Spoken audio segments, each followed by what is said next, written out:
Hey guys, it's me. It's Shay. I'm back. So I hope that I am one of your favorite authors. If not, let's try and change that.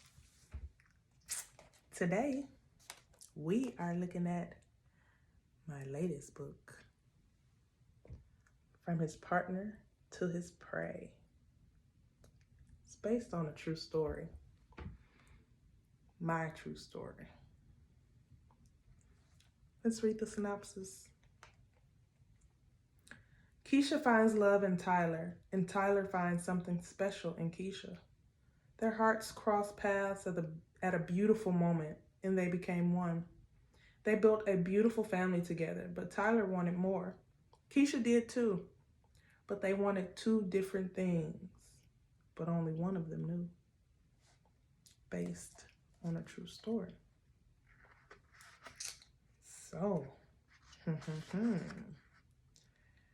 This one is a little bit deeper. It's a little bit bigger. This one actually has about 12 chapters. 12 chapters. So, it's not that long. 12 chapters starts on page 113. It does have a little preface as well as a foreword. So, let's go to chapter 1. I thought about reading y'all the preface or the foreword, but I'll jump right in and read you chapter 1, or a portion of it.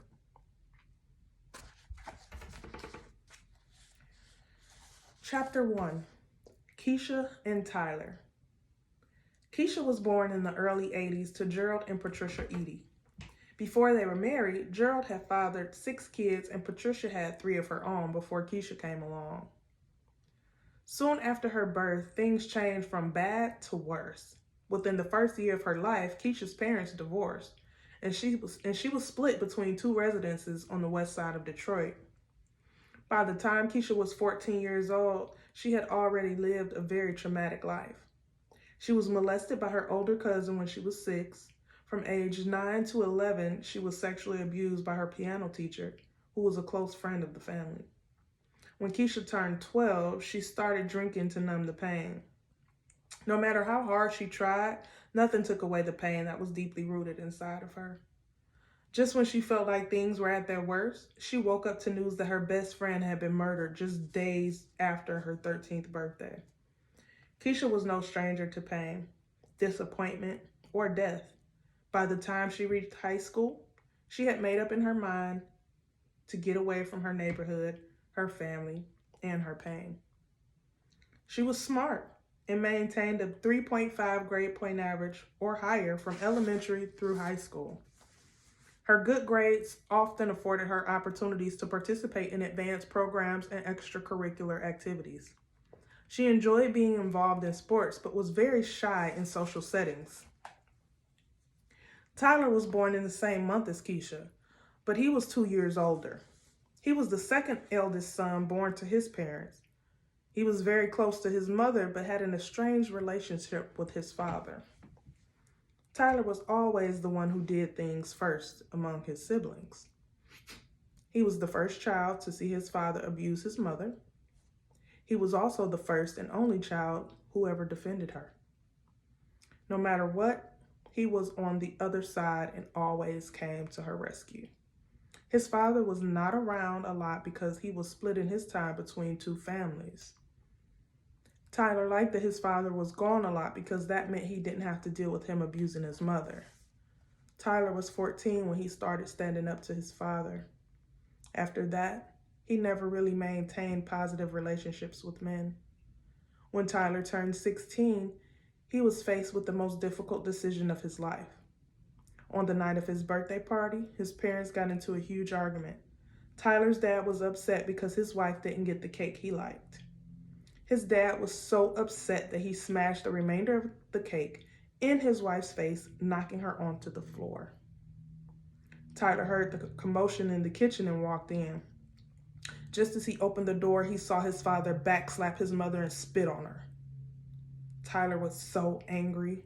He charged towards his father and pinned his father against the sink. "Oh, you think you big and bad enough to stop me?" his dad shouted. Before Tyler could respond, he was wiping blood from his lip. His father punched him straight in the mouth. "Mind your business, boy. This ain't what you want."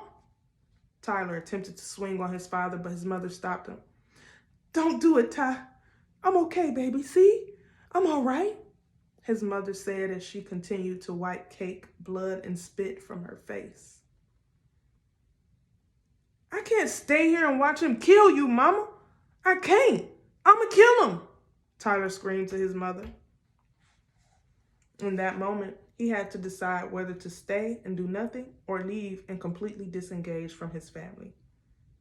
Tyler left that night. Although they lived miles apart, Keisha and Tyler were experiencing similar amounts of immense pain, destruction, and turmoil. They both had to learn a lot about life on their own with little to no guidance. They both longed for affection, attention, and acceptance. Keisha looked for those things from everyone she met. Although she was brutally honest at times, she was extremely vulnerable. She couldn't always decipher the real from the fake.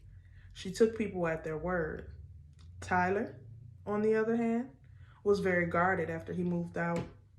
He was homeless in his hometown for nearly 6 months before being accepted into an employment training program a few cities away. He stayed to himself and didn't engage with many of the other students in the program.